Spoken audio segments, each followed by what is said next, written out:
This one is called Boredom. Alice could feel the razor nicks on her knees, red, itchy, raised bumps that ruined the goddess effect her pink razor had promised, and instead left her feeling like a preened, shaved monkey in a denim skirt. She shifted in her seat and pressed a finger to the bumps, prodding at the cuts. She half listened to droning voices all around her as she managed to get her fingernail under a bump, just the nail, to gently flick at the scab. She pushed her tongue into the corner of her mouth, pointed her gaze in the general direction of the PowerPoint slides, even managing a nod at a horribly confusing graph. She inserted the nail a millimetre further, easing up the edge of the scab until it formed a lip that she could grasp with 2 fingers, and then slowly she began to pull. A voice called out from the front of the room, across the long boardroom table, the office chairs filled with grey lumps, sporting the occasional jaunty coloured tie.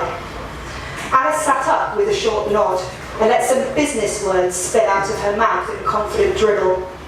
At the end, she nodded firmly, made measured eye contact with at least 2 people, and then lowered her gaze to the table.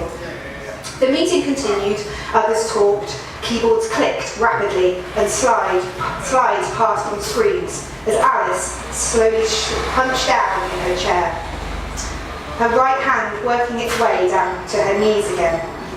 Blindly, they fumbled until they found that small lip of scab again, and slowly, gently, she pulled.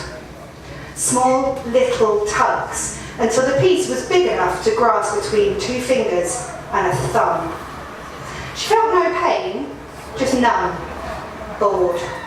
But she was vaguely aware of the trickle down her shin. Reaching forward with a slight cough, she took firm hold, then leaned back while jerking her arm upwards. She saw heads turn towards the sound of ripping skin, like a zip being closed against the rain. But she looked away, down, to get 2 hands and better purchase.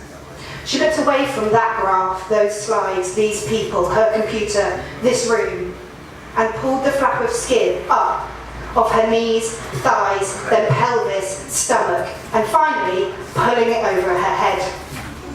Underneath, against the sound of faraway gasps into the silence, Alice crossed her arms and smiled.